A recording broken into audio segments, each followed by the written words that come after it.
Morning বন্ধুরা, কেমন আছো? আমি এখন একটু ভালো আছি। এখন একটু না ভালোই আছি। দাঁতে ব্যথা প্রচণ্ড ছিল, কমে গেছে। ঠান্ডা লেগে গেছিলো প্রচণ্ড, তাই জন্য দাঁতে ব্যথা হচ্ছিল, কমে গেছে। এখন একটু ভেতর মুখের ভেতরটা একটুখানি ফুলে আছে, তাই জন্য একটু খেতে অসুবিধা হচ্ছে।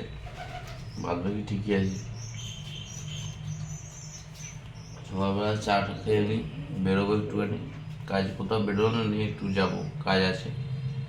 কাজটা করে আবার দুপুরে এসে ভাত টাত খাবো। গুড মর্নিং এভরিওয়ান, সবাইকে জানাই একটা সুন্দর সকালের শুভেচ্ছা। কেমন আছো তোমরা সবাই? আশা করি তোমরা খুব ভালো আছো। মিষ্টি অ্যান্ড সৈকত লাইফস্টাইলে তোমাদের জানাই অনেক অনেক স্বাগত। তো আজকের দিনটা আশা করি ভালোই কাটবে। চলো সারা দিন কী করি তোমাদের সাথে শেয়ার করব। তোমরা ভিডিওটি কন্টিনিউ করো। সকাল সকাল এখন আমরা দুজন মিলে এখন চা খেতে বসেছি। আর কালকে না ওর সাথে আমার কালকের থেকে খুব ঝগড়া হচ্ছে। কী নিয়ে ঝগড়া হচ্ছে সেটা আমি তোমাদের একটু পরে বলছি। তো দেখো, কালকে ছিল ওর ডায়ালিসিস, তার জন্য কালকে রাতেরবেলায়ও ঠিকঠাক করে ওর ঘুমই আসছিলো না। শরীর ঠিক ছিল কিন্তু সারা রাত ধরে ঠিকঠাক করে ঘুমোইনি। আর ওর জন্য যেহেতু ও ঘুম হচ্ছিলো না, তাই না আমারও ঠিকঠাক করে ঘুম হয়নি। সকালবেলা উঠতে আমাদের কিন্তু অনেকটাই লেট হয়ে গেছে। তো অনেকটা লেট হয়ে গেছে, ঘুম থেকে উঠে এখন কিন্তু আমরা চা খাচ্ছি। আর ওর আজকে একটা ভাড়া ছিল, কিন্তু ভাড়াটা হঠাৎই ক্যান্সেল হয়ে গেল, তার জন্য আর ও যেতে পারলো না, আর বাড়িতেই আছে। তো দেখো, আর এই যে তোমাদের দাদাভাইয়ের যেহেতু প্রেশারটা একটু হাই থাকে, তার জন্য কিন্তু ওই যে হাতের ব্যান্ডেডটা দেখতে পাচ্ছ, টেপটা আর কি, ওটা কিন্তু সারাটা রাত ধরে রেখে দেয়। যেদিনকে ডায়ালিসিস থাকে সেই দিনটা আর কি ও রেখে দেয়, তার পরের দিন খোলে। সেই জন্য সারা রাত ধরে কিন্তু এই ব্যান্ডেডটা লাগানোই ছিল। আর এখন সকালবেলায় খুলছে, যেহেতু ওর প্রেশারটা একটু হাই থাকে সেই জন্য। আর আমার তো ভীষণ ভয় লাগে, অনেক দিন হয়ে গেলই, কিন্তু তাও আমার এই যখন টেপটা খুলে না তখন খুব ভয় লাগে। কারণ একদিন এটা যখন খুলছিল তখন হঠাৎই রক্ত বেরোচ্ছিল, সেটা দেখেই আর কি আমি ভীষণ ভয় পাই। মাঝে মাঝে ও আমাকে বলে যে খুলে দিতে, কিন্তু না, আমি একদম না, সাহস পাই না। তো দেখো, তোমাদের দাদাভাইকে বাবাই সোনাকেও যতটা না আমায় বকতে হয়, ওকে আমায় সবসময় বকতে হয়। এখন দেখো এইটা খুললো, খোলার পর আমি ওকে বলছি যাও হাত ধুয়ে এসো, সে তো কিছুতেই যাবে না। তো যখনই একটু চেঁচালাম, তখন তারপরে গেল হাত ধুতে। পুরো বাচ্চাদের মতো ওকে কিন্তু আমাকে শাসন করতে হয়। দেখো, তাও রাগ রাগ করে, আমার উপর রাগ রাগ করে কিন্তু হাত ধুচ্ছে আর কি। তারপরে এবার তোমাদের বলি ঝগড়ার কারণটা। কালকে রাত থেকে ওকে আমি বলছি, দেখো তুমি যতটা না অসুস্থ, তোমার এই দাড়ি গোঁফ না কাটলে তুমি তার থেকে বেশি অসুস্থ দেখতে লাগে, তুমি দাড়ি গোঁফটা কাটবে। তো কিছুতেই আমার কথা না একদম শুনতে চায় না, তো শুনছেই না, কিছুতেই শুনবে না আর কি, ও কাটবে না দাড়ি গোঁফ। তো এই নিয়ে আর কি আমার সাথে মজা করছে, আর যত মজা করছে আমার মাথা তত গরম হয়ে যাচ্ছে। কারণ দেখো কি অবস্থা, দুদিন নাই ওর খুব শরীরটা খারাপ ছিল, ঠান্ডা লেগে যাবে তাই কাটছিল না, কিন্তু কোনোভাবেই রাজি হচ্ছে না। তো এই নিয়ে আর কি ওর সাথে আমার কালকের থেকে ভীষণ ঝগড়া হচ্ছে। আমি ওকে বলেছি তুমি যদি এবার না কাটো, যখন ঘুমোবে তখন আমি তোমার দাড়িটা কেটে দেবো। তো এই নিয়ে আর কি আমাদের সাথে ঝগড়া হচ্ছিল। তারপরে যাই হোক করে অনেক বুঝিয়ে বললাম যে দেখো দেখো, তোমার কয়েক বছর আগে তুমি যখন কি সুন্দর করে দাড়িটা রাখতে, ভীষণ সুন্দর লাগতো। ঠিক আছে, একবার কেটে এসো, যদি ভালো না লাগে তাহলে তুমি ওরকম আর করতে হবে না, আবার তো দাড়ি বড় হয়ে যাবে, তখন নয় তুমি ইয়ে করো, কিন্তু এখন তো কাটো, না হলে কিন্তু ভালো লাগবে না। তো যাই হোক, আমার কথা অবশেষে কিন্তু রাজি হলো। গাড়িটা দিয়ে চলে আসবে দেখুনি, হ্যাঁ, কোনো ভাড়া নেই তো আর। না। আর আমি যেটা বলছি, দাড়িটা কিন্তু কেটে আসবে আসার সময়, না হলে কিন্তু এরকম কথাগুলো শুনতে হবে কিন্তু তোমাকে, বুঝেছো? কি সব লোকজন বলছে, এটা কি তোমার মেয়ে? আমি এতটাই বুড়ো হয়ে গেছি? আসলে কি জন্য বলো তো শুনতে হলো? এই দাড়ি গোঁফ কাটার জন্য, না কাটার জন্য। এবার নিশ্চয়ই কাটবে। গাড়ি নিয়ে বেরোচ্ছি, তোমাদের দিদিভাই দাঁড়িয়ে আছে পাশে, একটা কোথা থেকে বয়স্ক বুড়ি এসে বলছে এটা কি তোমার মেয়ে? আর তোমার দিদিভাই বলেছে হ্যাঁ ঠিক বলেছে। যাও দাড়িটা কেটে এসো। এতটাই বুড়ো হয়ে গেছি বলুন তো আপনারা? আমার কিন্তু এই মজা লেগেছে।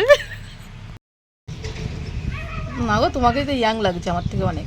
কি কি জানি, আমাকে বলছে মনে হচ্ছে বুড়ো হয়ে গেছি, বলছে তুমি কি আমার মেয়ে? আমার যা মজা লাগছিল না শুনে, কি বলবো। মাথা গরম হয়ে গেছিল, শুধু সকালবেলা গাড়ি নিয়ে বেরোচ্ছি, কিছু বলবো না লোককে, তাই কবার শুনলে এই নিয়ে? বার 3 হয়ে গেল। তখন তুমি মোটা ছিলে আর আমি তখন অনেক ছোট ছিলাম, হ্যাঁ, তখন বলা যায় ঠিক আছে, কিন্তু এখন তো ঠিক নেই। ওটাই ব্যাপার, কি জানি কি মনে হয়েছে তাদের। আসলে সেটা না, আমি গেঞ্জি পরে আছি তো, বউরা তো শাড়ি পরে, তাই বুঝতে পারিনি। তো দেখেও বুঝতে পারে না যে মেয়েটাকে কি মনে হয় যে এটা তোর মেয়ে নাকি? হ্যাঁ না, আমার বোন হ্যান্ডসাম আছে, হ্যান্ডসাম, শুধু দাড়িটা কাটতে হবে। এই দাড়ি যেন একদম এরকম হয়ে আসে, এরকম, নাহলে কিন্তু আজকে বাড়িতে ঢুকতে দেবো না। আচ্ছা, তোমরাই বলো কোন দাড়িটা ভালো, এইরকম ভালো না চাপ দাড়িটা ভালো, কোনটা বলবো? একদম চাপ দাড়ি। কমেন্টস করে জানাবে আমাকে। না, কমেন্টসের আগেই কেটে আসবে সব। আবার করবো তো কমেন্টস, আজকে কেটে আসছি, কিন্তু হ্যাঁ। কোন দাড়িটা ভালো লাগে আমাকে বলবে, এই দাড়িটা ভালো লাগে না কমেন্টসে চাপ দাড়িটা ভালো লাগে, আজকে বিকেল দুপুরবেলা যে দাড়িটা দেখাবো সেই দাড়িটা ভালো লাগে, তোমরা কমেন্টস করে জানাবে, যেটা হবে সেটাই আমি পরের বার থেকে ওরকমই রাখবো, ঠিক আছে? সবাই আমার কথা, সবাই আমি চাই চাপ দাড়ি রাখুক। হ্যাঁ, তোমরা সবাই কমেন্ট করো যেন চাপ দাড়ি রাখে। চলো বাই, ও বেরোচ্ছে। এটা ইয়ে করো, বন্ধ করো, বন্ধ করো, গেট বন্ধ করে দাও। কেন তুমি আমার ঢেকে আসছো কেন? না, তুমি বলে দেখাও কিরকম কেটে এসছো। দাড়ি কিন্তু নিচে আছে। আমি তাহলে আবার কাটতে পাঠাবো? না, দরজা খুললে কেন? না, দরজা বন্ধ করলে কেন? খোলো তাড়াতাড়ি, আমিও কিন্তু এখনো দেখিনি। এই তো কত সুন্দর লাগছে, তুমি দেখো কত সুন্দর লাগছে, দারুণ লাগছে, সুন্দর। তোমরাই সবাই কমেন্ট করো, দেখো কত সুন্দর লাগছে, তোমরা বলো তো। তোমরা বললে কিন্তু ও প্রত্যেকবার এরকম ভাবেই রাখবে। ভালো লাগছে না আমি জানি, খুব সুন্দর লাগছে, সত্যি সুন্দর লাগছে। তোমরাই বলবে হ্যাঁ কেমন লাগছে, আগেরটা ভালো লাগছে না এখনেরটা ভালো লাগছে? এটা সুন্দর লাগে। যাও এবার স্নান করো। আগেরটা না, আগের আমি ছবিটা দেবো, দুটো ছবি দেবো পাশাপাশি, দুটো দাড়ি কাটার ছবি দেবো পাশাপাশি দেবো, তোমরা বলে দেবো কোনটা না, ভালো সবাই লাগছে। দেখতে পাবে, আগেরটাও দেখতে পাবে, এটাও দেখতে পাবে। যাও তুমি এবার স্নান করো। খুব ভালো হয়েছে, খুব ভালো হয়েছে, খুব ভালো হয়েছে। আমি রান্না করেছি পটল দিয়ে মাছ দিয়ে তরকারি, আর এটা হচ্ছে টমেটো, আর হচ্ছে লাউ চিংড়ি। লাউ চিংড়িটা আগের দিনের রান্না। স্নান টান করে এসে এই খেতে বসেছে। আর মনটা খারাপ হয়ে গেছে নাকি? একটু মনটা খারাপ হয়ে গেছে, ঠিক হয়ে যাবে, বুঝলে? কি ঠিক হবে? হুম, কি ঠিক হবে? অভ্যাস হয়ে যাবে তোমার নিজেকে নিজে দেখতে দেখতে। খেয়ে নাও বন্ধুরা। তো সম্রাট এখন ঘুম থেকে ঘুমোচ্ছিল, এখন ঘুম থেকে উঠলো। আর আমি এখন এসেছি চা বানাতে সন্ধেবেলায়। এখন একটু বেশি করে আদা দিয়ে আমাকে এখন চা বানাতে বললো, তো বেশি করে আদা দিয়ে এখন আমি চা বানাচ্ছি। বেশি করে আদা দিয়ে এখন চা বানাচ্ছি, কারণ ওর যেহেতু একটু গলাটা ব্যথা ব্যথা, সেই জন্য। তো আমাদের এখানে কিন্তু অনেক ঠান্ডা পড়েছে। তোমাদের ওদিকে কি ঠান্ডা পড়েছে এত বেশি? আমাদের এদিকে ভীষণ ঠান্ডা পড়ে গেছে, আজকে হঠাৎই দেখছি এত বেশি ঠান্ডা পড়ে গেছে। চলো একটু চাটা বানিয়ে নিই, তারপরে আবার তোমাদের সাথে কথা হচ্ছে। চা করে নিয়ে চলে এসেছি, এই যে চা। তোমাদের দাদা ভাই দেখো কি করছে, চলো দেখাচ্ছি। কি গো, ওই এই যে আমি গরম গরম চা করে নিয়ে এসেছি, তুমি এখনো ঘুমোচ্ছ? কতক্ষণ ঘুমোবে? কটা বাজে তুমি জানো? 7টা বাজে। তুমি কি এখনো ঘুমোবে? তাড়াতাড়ি ওঠো, তাড়াতাড়ি ওঠো, তাড়াতাড়ি চা খেয়ে নাও, তার চা খেয়ে নাও।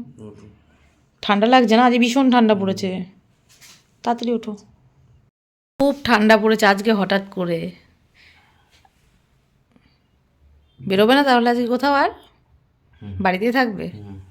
কি খাবে রাতে আজকে? দেখি রুটি খাবে না তাহলে? দেখি। ঠিক আছে, দেখো বাবাইকে ফোন করবে না, চা খেয়ে নাও তারপরে। হ্যাঁ,